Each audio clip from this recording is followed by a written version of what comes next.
राम राम जी। भाई हमारे अध्यक्ष को बधाई। ईकड़ी इनका गांव है, मेरा भी गांव है। चौधरी अजीत सिंह जी बहुत लगाव मानते थे गांव से, और मुझे जानकारी नहीं थी। मुझे ख्याल आया बैठे बैठे, क्योंकि नया नया जिला पंचायत ये लड़ा, सदस्य बना, तब भावना थी कि यंग लड़का है, एक परिवार से है जिनका पुराना नाता जुड़ाव रहा दल से, मौका मिलना चाहिए। चुनाव जिता दिया आपने, मेंबर बन गए। फिर संगठन में परिवर्तन की जो बात आई, तो फिर इनका नाम आया। मैं नहीं जानता कब कैसे क्यों हुआ, लेकिन इन्हीं के नाम पे कलम चल गई मेरी। कुछ विश्वास रहा होगा, लेकिन मैंने सोचा ही नहीं था। अभी मैंने बैठे बैठे पूछा कि तुम्हारी उम्र कितनी है, तब मुझे पता लगा 28 वर्ष के हैं। अब दाढ़ी दाढ़ी बना लिए ताकि लोग थोड़ा इन्हें गंभीरता से लें। पूरी उम्र पड़ी है। ये गलती भी करेंगे, आप सब निभा लेना। यही उम्र काम करने की है, तेज रफ्तार से काम करेंगे। और उनकी बहुत प्रबल भावना थी, इच्छा थी कि मैं अध्यक्ष बनाऊं। एक मौका मिलना चाहिए। गांव में आप आइए, लोग एकत्रित होंगे, समाज के, पार्टी के सब जिम्मेदार लोग। अच्छा हुआ मंच हमारा सजा हुआ है, जनप्रतिनिधि यहाँ मौजूद हैं, और केसी त्यागी जी दोबारा आपके बीच घूम फिर के आए हैं। मैं मन दिल यहीं था, स्वागत करता हूं। दिल बहुतों का यहीं रहता है। मैं नहीं जानता, रोज मैं मुलाकात करता हूं, फलाने दल में नेता, फलाने दल में नेता आके कहते देखो हम तो चौधरी साहब को मानते हैं, हमारा दिल तुमसे ही है। तो मैं कहता हूं दिल, जब दिल का जुड़ाव है और साथ होने तो किस काम के। तो त्यागी जी ने वो भी जो दूरी थी, अब कोई बहाना नहीं है। त्यागी जी, केसी जी आ गए हैं, लोकदल को भी मजबूती मिलेगी। और लोकदल का परचम सिर्फ ईकड़ी और सिर्फ मेरठ और सिर्फ पश्चिम उत्तर प्रदेश में नहीं, देश में जिस तरह से चौधरी चरण सिंह जी के समय, चौधरी अजीत सिंह जी के समय एक विराट अस्तित्व, चौधरी चरण सिंह जी के विचार अभी भी उनकी आवश्यकता है, वे प्रासंगिक हैं। बहुत कुछ अगर आप उनके विचारों को पढ़ेंगे, अध्ययन करेंगे, बहुत कुछ उसमें से अभी भी सीखने को मिलता है। लंबे अनुभव उनके साथ काम करने वाले लोगों के हैं, जो अभी भी मुझे यहां सभा में दिख रहे हैं। मैं मानता हूं कि आज के राष्ट्रीय लोकदल में जो भविष्य की चुनौतियों को के लिए हमारे समाज को, इस क्षेत्र को तैयार कर रहा है, सरकार में भी हमारे प्रतिनिधि शामिल हैं। सरकार में हमारी ये पुरजोर कोशिश रहती है कि सरकारी योजनाओं का लाभ आप तक पहुंच सके। लेकिन मैं ये मानता हूं कि जब मुझे अवसर मिलता है और किसी ऐसे कार्यकर्ता का सम्मान मैं कर पाता हूं जिन्होंने कभी चौधरी अजीत सिंह जी के साथ काम किया हो, जिन्होंने कभी चौधरी चरण सिंह जी को देखा हो या उनके साथ काम किया हो, उनके करीब रहे हो, तो मैं ये मानता हूं अंदर अंदर कि मैं किसी तरीके से चौधरी अजीत सिंह जी को मैं अपने करीब रख रहा हूं। और चौधरी चरण सिंह सिर्फ आदर्श नहीं, वो भी मैं अपने करीब रख रहा हूं जब मैं उनके साथ काम करने वाले लोगों को अपने साथ बैठाता हूं। तो इसलिए ये एक अनोखा मिश्रण है। नौजवान है, मैं भी अपने आप को अभी उसी श्रृंखला में जोड़ लेता हूं कुछ देर, लेकिन हमें पुराने रास्ते पे चलना है, नए लोग भी जोड़ने हैं। और ये भी जरूरी नहीं है कि सब पुराने रास्ते आज भी कामयाब हों। सारी नीति पुरानी निकाल के लाओगे और वही आज लागू करने की सोचोगे और ठानोगे, तो वो भी सफलता आपको उसमें नहीं मिल पाएगी। आज के परिप्रेक्ष्य में क्या चीज संभव है, क्या चीज होनी चाहिए। लोकदल के बुद्धिजीवी, मेरठ क्रांति की धरती है, मेरठ इंटेलेक्चुअल्स की धरती है, मेरठ विश्वविद्यालयों की धरती है, मेरठ छात्रों छात्राओं की भूमि है। एक नवीन विचार, यहां का नवाचार देश और दुनिया तक पहुंचता है। तो इसलिए आज लोकदल की इस अहम बैठक में मैं आपसे अपील करना चाहता हूं और खास तौर से नौजवानों से कहना चाहता हूं कि हर एक नौजवान, यहां पे बैठे हर एक छात्र और हर एक छात्राएं, अगर आप 10 को जोड़ेंगे तब जो आप पार्टी के लिए चाहते हैं उन चीजों को हम हासिल कर पाए। ये दल आपका दल है, मैं आपका ही हूं, ये सारे लोग जो आपके बैठे हैं सामने मंच पे, ये भी आपके बीच के ही लोग। और आपका भला कैसे हो, ये रास्ता विकास का, हम उस रास्ते पे, उस पथ पे कैसे मजबूती से चल सकते हैं, उस पे आत्ममंथन हम लोगों को करने की जरूरत है। इस कार्यक्रम का एक मूल उद्देश्य है, हमने जो नाम रखा है वो एकता। और एकता के क्या मोल है, क्या भाव है, लोकदल का कार्यकर्ता भली भांति जानता। चौधरी चरण सिंह जी कहते थे कि किसानों में बंटवारे नहीं होने चाहिए, किसानों की कोई जाति नहीं है। वो चाहते थे किसान, कामगार, किसान, मजदूर, गांव का भूमिहीन भी, उस समय क्योंकि खेती हरी थे वो मजदूर, उन सबको साथ मिलके लेके राजनीतिक मुख्यधारा में उनको लाने की जो उनकी कयाबात थी, उसी का नाम लोकदल। और आज हमारे क्षेत्र में सौहार्द बना रहे, हिंदू मुसलमान सभी धर्म को मानने वाले लोग आपस में भाईचारे के भाव के साथ रहें, काम करें, एक दूसरे की मदद करें, सहयोग करें, एक दूसरे को कंधा दें, सुख और दुख का साथ, यही समाज की जो पहचान होती है वो पहचान बरकरार रहे। और ये इसलिए भी जरूरी है कि जहां तनाव होता है, चाहे जातिगत आधार पे हो, चाहे किसी और आधार पे कोई भेद अगर समाज में होगा तो वो समाज पिछड़ जाएगा। एक बड़ी चीज है जो अभी हमें दिखाई नहीं देती, अक्सर समाज में कुछ ऐसी चीजें हैं, कुरीतियां हैं जो लंबे समय से चलती आई हैं, हमें तब पता लगती हैं जब वो एक बड़े रोग के तौर पे हमारे सामने आती हैं। सबसे बड़ी समस्या, ज्वलंत मुद्दा हमारे इस क्षेत्र के लिए और समाज के लिए और पूरे देश में चीजें हैं, उत्तर भारत में शायद ये ज्यादा व्यापक तौर से देखी जाती है, वो है महिलाओं की भागीदारी। इस सभा में ही आप देख लो, आप अपनी संख्या में ही आंक लो, ऐसा तो है नहीं कि इकड़ी गांव में 50% महिलाएं नहीं हैं, जितने पुरुष हैं उतनी महिलाएं हैं। लेकिन शायद आपने ढंग से बुलाया नहीं, शायद आपने वो विश्वास नहीं दिया कि ये सभा तुम्हारी भी है, ये दल तुम्हारा भी है, ये मंच तुम्हारा भी है, ये परिवार तुम्हारा भी है, ये जिम्मेदारी तुम्हारी भी है। आज महिलाएं प्रधान बन रही हैं, बच्चों की देखभाल करती हैं, आंगनवाड़ी हैं, आर्म्ड फोर्सेस में हैं। मेरठ का आदमी बहुत गर्व से कहता है कि हमने तो क्रांति की युद्ध देखे हैं। धन सिंह कोतवाल जी का नाम लिया जाता है सम्मान के साथ, अदब के साथ। महाराजा कदम सिंह जी का लिया जाता है, बाबा श्यामल जी का लिया जाता है। आज भी कोई ऐसा युद्ध लड़ा जाएगा तो उसमें मेरठ के ही, इसी क्षेत्र के, इसी कर्मभूमि के हमारे नौजवान हैं। लहू बहाने का मौका अगर मिलेगा, अवसर मिलेगा, तो अपनी छाती आगे तान करके रखते हैं। ये क्षेत्र की पहचान नहीं है। लेकिन हमारी बेटियां भी हैं आर्म्ड फोर्सेस में, बेटियां तीनों विंग में हैं। ऐसा कोई काम नहीं जो हमारी बेटियां नहीं कर रही। और मुझे खुशी से भी बताने में खुशी हो रही है कि आप शिक्षा के क्षेत्र में भी देखेंगे, जो बुनियाद है स्कूल, वहां भी पहले भागीदारी कम होती थी। आज बेटियां हर पैमाने पे लड़कों से आगे चल रही। यूपी बोर्ड का रिजल्ट आया है, 2 लड़कियों ने टॉप किया है, दोनों के बराबर अंक आए हैं, दोनों टॉपर महिलाएं हैं, लड़कियां हैं, वो छात्राएं। परख जो राष्ट्रीय सर्वेक्षण होता है उसमें भी नतीजे लगातार उसमें देखा जाता है कि महिलाओं की, बच्चियों की भागीदारी शिक्षा के गुणवत्ता में उनकी गिनती बढ़ रही। और मुझे ये भी खुशी है कि हमारी यूपी की सरकार शिक्षा को प्राथमिकता दे रही है। आप लोग इतनी चिंता नहीं करते, आप अपने काम की, खेत की, कारोबार की चिंता करते हो। लेकिन जो घर की, गृहस्थी की, आंगन को संभाल रही हैं, बाहर भी काम कर रही हैं आपसे ज्यादा, खेतों में कामगार बन के आधुनिक अर्थव्यवस्था में शामिल होके, ये घर की महिलाएं अगली पीढ़ी की ज्यादा चिंता करती हैं। और इसलिए जब मैं शिक्षा की बात करता हूं, शिक्षा मंत्री बना हूं, तब से मैं मानता हूं कि महिलाएं जो हैं मेरी बात ज्यादा सुन रही गंभीरता से।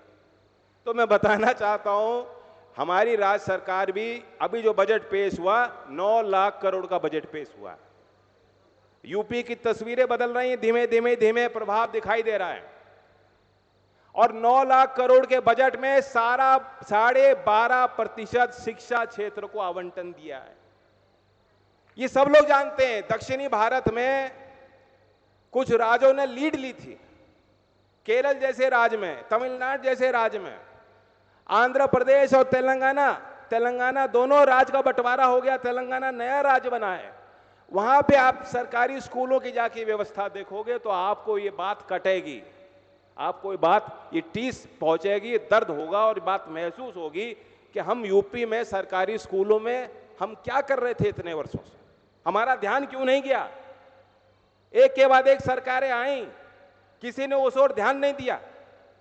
लेकिन अभी जो 9 लाख करोड़ का बजट आया है, दूसरे राज्यों के अनुपात में शायद एक बड़ा निवेश यूपी सरकार ने प्राथमिकता बना के शिक्षा के क्षेत्र में देने का फैसला लिया है। मैं बधाई देता हूं यूपी की सरकार। और महिलाओं के लिए विशेष योजना बनी है, रानी लक्ष्मीबाई स्कूटी योजना, 400 करोड़ रुपए दिए शायद। और हमारी कन्या जो शिक्षा के क्षेत्र में जो कन्याएं हैं उनके लिए एक विशेष योजना बनाई जिसमें 1 लाख रुपए तक का प्रावधान दिया।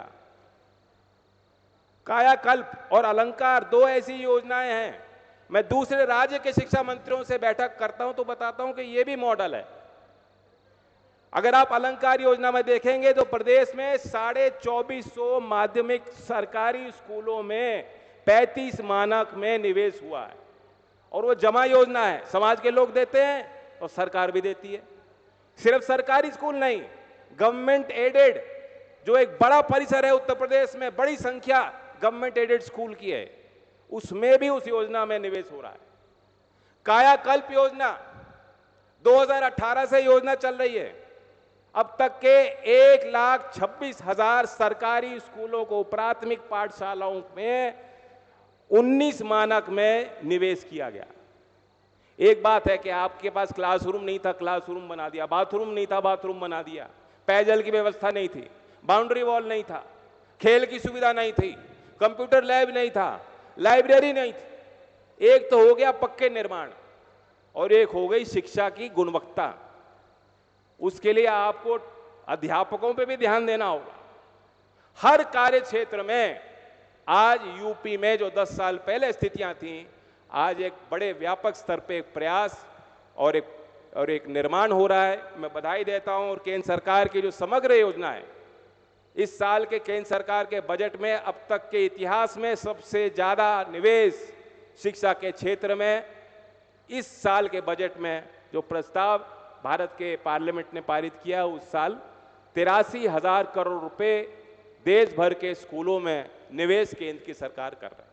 तो ये मेरा सौभाग्य है कि मैं इस बुनियादी व्यवस्था में जो राष्ट्र निर्माण की नींव है, जिसका प्रभाव एकदम दिखाई नहीं देता, लेकिन 10-20 साल में कार्य पद्धति पे, हमारी विकास की गति में, हमारी सामाजिक जो है निर्माण में, आपको शिक्षा के क्षेत्र में जो आज हम निवेश कर रहे हैं उसका प्रभाव 10 साल बाद दिखाई देगा। मुझे खुशी है कि मैं इस यात्रा में छोटा सा अपना जो है आहुति दे पा रहा हूं। यहीं रासना के बैठे हैं हमारे प्रबंधक, मैं आपको धन्यवाद देता हूं। आपने रुचि दिखाई और आपने मांग की कि हमारे इतना पुराना पाठशाला है। पुरानी तस्वीर त्यागी जी के पास थी, चौधरी चरण सिंह जी गए, उनका पत्र लग रहा था उस शिक्षण संस्थान में। जहां मुझे ऐसे दिखते हैं लोग जिनके खून और कर्म में सामाजिकता ओतप्रोत हो, जो चाहते हैं संस्थाओं का निर्माण, वहां मुझे खुशी होती है कि मैं अपना योगदान दे पा रहा हूं। रासना में भी खेल का एक निर्माण मेरी सांसद निधि से होने जा रहा है। यहां दबतुआ के लोग मिले थे, दबतुआ के भी आए हुए हैं। यहां दबतुआ में इनकी मांग थी, वहां भी खेल का निर्माण हो रहा है। और खेल का एकमात्र विश्वविद्यालय है पूरे प्रदेश में। अब ऐसे 14 विश्वविद्यालय अनेकों राज्य में बन रहे हैं, लेकिन लीड उत्तर प्रदेश ने ली मेजर ध्यानचंद जी के नाम से। वो निर्माण भी कहीं दूसरे क्षेत्र में नहीं हो रहा, वो भी यहीं सरदना विधानसभा क्षेत्र में, यहां से मात्र शायद 10 किलोमीटर की दूरी होगी, वहां 15 किलोमीटर की दूरी होगी। वहां उस परिसर को मैं देख के आ रहा हूं। और इसी एकेडमिक साल से वहां अंडर ग्रेजुएट और मास्टर के प्रोग्राम होंगे। वहां पीएचडी की भी प्रोग्राम होंगे, वहां कोच भी तैयार होंगे और वहां उस परिसर से खिलाड़ी भी तैयार होंगे जो देश के लिए अंतर्राष्ट्रीय स्तर पर मेडल जीते हैं। तो ये तो सरकारी काम हुआ। कौशल विकास की भी अनेक संभावनाएं। यहीं मेरठ में, साकेत में जो सरकारी आईटीआई, शायद उत्तर प्रदेश में सबसे पुरानी आईटीआई है, बड़ा परिसर है, 20-25 एकड़ का निर्माण चौधरी चरण सिंह विश्वविद्यालय से लगा हुआ क्षेत्र है। आज तक मुझे नहीं लगता किसी सरकारी योजना के अंतर्गत उस संस्था को लिया गया था। पीएम सेतु 60,000 करोड़ की जो योजना आई है कौशल विकास के लिए, उसी के अंतर्गत उसे एक हब बनाकर वहां पे विकास कैसे पहुंचाया जा सकता है। और खेल के जो इंडस्ट्री यहां लग रही मेरठ में, जो बॉल बनाते हैं, बैट बनाते हैं, ग्लव बनाते हैं, मुझे बहुत खुशी है। जो महिलाएं मेरी यहां बैठी हैं, मैं बताना चाहता हूं, एक और फर्स्ट, एक और नवीन काम, उत्तम काम जो मेरठ के लोगों ने किया, जो कहीं और नहीं हो पाया, आपके सहयोग से। स्वयं सहायता समूह, सेल्फ हेल्प ग्रुप, आप जानते हो पूरे देश में ऐसा कई उदाहरण नहीं है। कौशल विकास मंत्रालय, एनएसडीसी और चौधरी चरण सिंह विश्वविद्यालय ने साथ मिलकर नवीन काम किया। महिलाएं आज बैडमिंटन का रैकेट बना रही हैं, स्वयं सहायता समूह। बड़ी बड़ी कंपनियां बनाती थीं, या महिलाएं एकत्रित होके और वो शटल कॉक और बैडमिंटन रैकेट बना रही हैं। और आने वाले समय में ग्रेफाइट के रैकेट बनेंगे जो शायद देश में कहीं नहीं बन पाते, वो भी ये महिलाएं जो स्वयं सहायता समूह बनाएंगे। तो महिलाओं की शक्तियों को आप कम आंक रहे हो, समय महिलाओं का ही है। मैं कहना चाहता हूं मेरठ की इसी धरती के क्रांतिकारी विचार के बशीर बद्र जी, शायद मेरठ कॉलेज में, कुलदीप जी जानते होंगे, 2 दशक सिखाया उन्होंने, 2 दशक यहीं रहे, 87 तक शायद यहीं रहे। और उन्होंने कहा है कि जब से मैं चला हूं, मेरी मंजिल पे नजर है। आज तक मेरी आंखों ने मील का पत्थर नहीं देखा। यानी जब आप कोई क्रांति के विचार लेके चलते हो, बड़े उद्देश्य को लेके चलते हो, तो मेहनत ही मेहनत। वही किसान आज मेहनत करता है। किसान को नहीं मालूम उसे फल मिलेगा कि नहीं मिलेगा, भाव मिलेगा कि नहीं मिलेगा, लेकिन किसान को मैं विश्वास दिलाना चाहता हूं। ये बात चली थी कि हमारे 9 विधायक हैं, वैसे तो 11 हो गए, 10 हो गए यहां और 1 हो गया हमारे भरतपुर। 10 हो या 1 हो या 100 हो, प्रदेश का किसान जानता है कि जब तक हमारी संख्या है लोकदल की, उसका हिमायती देश के सदन में खड़ा है। त्याग जी ने, तिलोक जी ने तो बड़े प्यार से समझाया, मुख्यमंत्री जी ने बड़ा दिल दिखाया, मैं धन्यवाद देता हूं। वरना कोई ऐसी पार्टी नहीं है जो दूसरे दल को श्रेय दे दे। ऐसा कोई मुख्यमंत्री नहीं होता जो दूसरे पार्टी का सहयोगी दल का नाम नहीं लेते लोग। उन्होंने सदन में लिया और उन्होंने प्राइवेटली मुझे भी कहा कि जब लोकदल का विधायक मिलता था तो मुझे गन्ने की बात पे ही चिपटता था। भाव का क्या होगा, भाव कैसे मिलेगा, पेमेंट क्या होगा।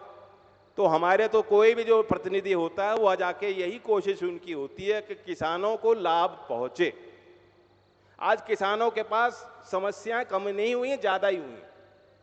बजट में घोषणा हुई थी कि केसीसी का 3 लाख का जो लिमिट था वो 5 लाख कर दिया गया है, लेकिन मुझे जानकारी है अभी भी जो किसान जाते हैं बैंक में, उन्हें केसीसी में 5 लाख तक का लोन नहीं मिल रहा।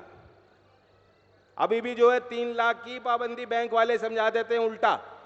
बात सही है कि नहीं है? आपकी पैदावार भी मुझे वो नहीं दिख रही। इस बार गन्ने की फसल में कमजोरी थी और यूपी की जो मिलों के पिरोई के आंकड़े हैं मैं देखता हूं, इस सत्र में अनुमान है कि लगभग 60 लाख टन कम पिरोई हुई, रिकवरी भी घट रही है।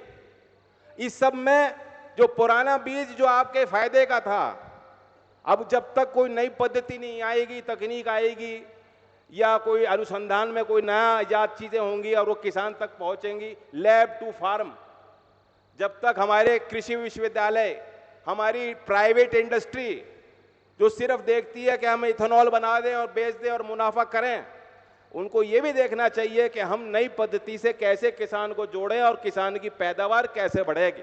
इसमें निवेश सरकार तो करेगी, लेकिन प्राइवेट इंडस्ट्री की बड़ी भूमिका है।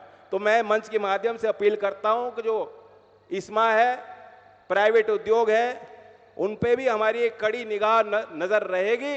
लोकदल के हिमायती लोगों को भी मैं कहूंगा कि तुम भाव और पेमेंट का दबाव बनाते हो, तुम ये भी कहो कि ये आके किसानों के बीच आवें, ये कृषि विज्ञानक को भेजें, लैब में बंद होके वो काम जो कर रहे हैं उनको जमीन पे आके देखना चाहिए कि किसान क्या चीज को राजी है और किससे किसान अपना फायदा समझता है।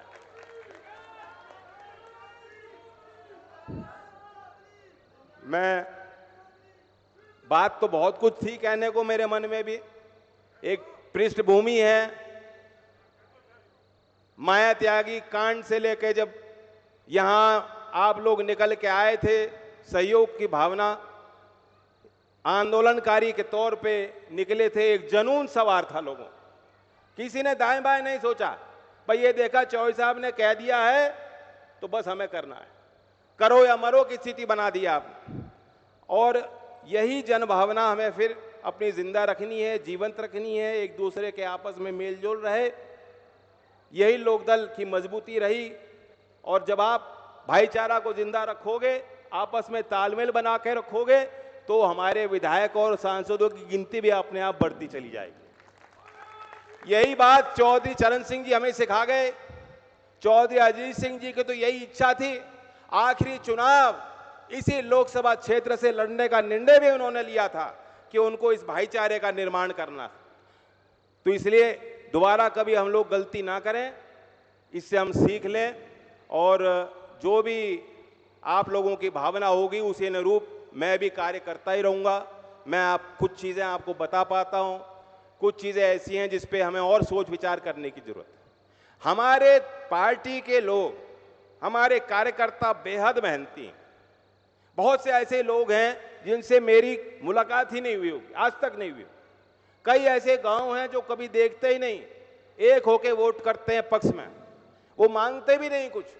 आज तो मैं सरकार में हूं, आज हमारे मंत्रियां बैठे हैं, कैबिनेट मंत्री, जो चाहोगे तो लखनऊ में जाके कह सकते हैं, प्रयास कर सकते हैं।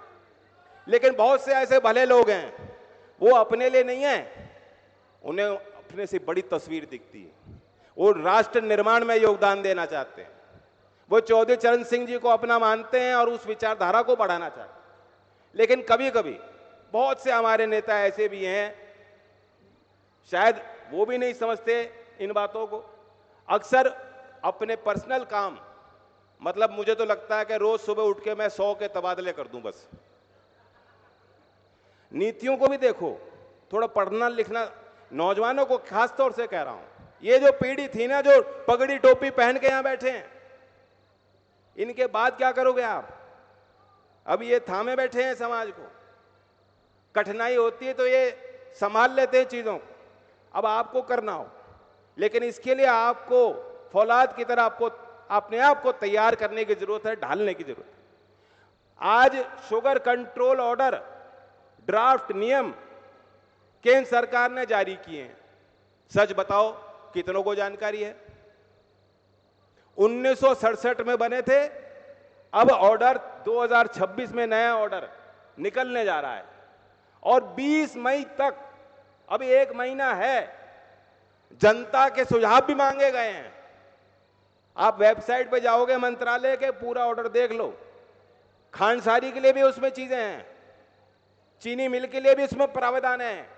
पेमेंट होगा 14 दिन में, वरना 15% ब्याज की दर देनी पड़ेगी, ये भी प्रावधान है। पिरोई सत्र समाप्त होने के पश्चात जितना बकाया है, जितना बकाया भुगतान होगा वो डीएम को के खाते में देना पड़ेगा 3 महीने के अंदर। इस प्रकार के कई प्रावधान हैं जो बेहद मजबूत किसान के फायदे के लिए। लेकिन हो सकता है कि कुछ उसमें खामियां भी हों, लेकिन जब तक लोकदल वालों की नजर ही नहीं जाएगी, फिर आप कह दोगे जी चौधरी जैन जी हैं, वो लड़ लेंगे कैबिनेट में। ऐसा नहीं बनेगी बात। यहाँ बुद्धिजीवी बैठे हैं, कार्यकर्ता बैठे हैं, मैं आप सबको आह्वान करता हूं, आने वाले समय में जो विशेषज्ञ हैं, जो समझते हैं, नीति को भी समझते हैं और खेती को भी समझते हैं, तकनीक को भी समझते हैं और पुरानी विद्या को भी जानते हैं, जो हल भी चला सकते हैं, हल, फावड़ा और खुरपी चला के जिनके हाथ कठोर हैं, लेकिन किसान के लिए जिनका दिल नरम है और वो कलम को भी संभाल सकते हैं, ऐसे बुद्धिजीवियों को मैं चाह रहा हूं, आह्वान करता हूं कि उस ऑर्डर को भी देख लो, पढ़ लो, जान लो, और कोई भी सुझाव होगा तो हम आपके लिए, जितने यहाँ जनप्रतिनिधि बैठे हैं, जितने लोक दल में आप ताकत आपने दी है, जितने कलम में स्याही भरी है, वो कलम का प्रयोग किसानों के हित के लिए हम करना चाहते हैं। और मैं आश्वासन देता हूं कि केंद्र सरकार ये ऑर्डर एक रिफॉर्म के तौर पे लाई और हम चाहते हैं कि ज्यादा से ज्यादा तादाद में यहाँ के जो बुद्धिजीवी, जो छात्र हैं, उस ऑर्डर को देखें, पढ़ें और सुझाव दें। कहने को मेरे पास इतना ही था और अनिकेत को मैं कहना चाहता हूं, इनकी इच्छा थी, इनके घर वाले इनको बाद में डांटेंगे तो मैं कह देता हूं, ये तो मान नहीं रहा था, चिपट रहा था, मुझे फिर दिल्ली पहुंचना है, इनके घर मैं नहीं जा पा रहा, लेकिन मैं फिर आऊंगा।